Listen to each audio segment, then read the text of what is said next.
शिरोळ तालुक्यातील बुबनाळ इथं अज्ञात इसमानं ज्वलनशील पदार्थ टाकून 4 चाकी व दुचाकीशी 2 वाहनं जाळल्याची गंभीर घटना उघडकीस आली असून या प्रकारात एकूण सुमारे 60,000 रुपयांचं नुकसान झालंय। या प्रकरणी संबंधित अज्ञात इसमावर विरोधात कुरुंदवाड पोलीस ठाण्यात गुन्हा दाखल करण्यात आलाय।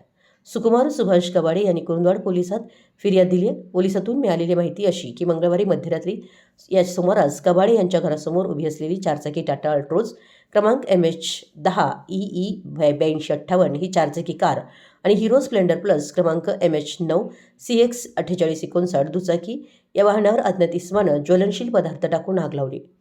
या घटनेत 4 चाकी वाहनाचं अंदाजे 50,000 रुपये तर दुचाकीचं सुमारे 10,000 रुपये असं एकूण 60,000 रुपयांचं नुकसान झालंय।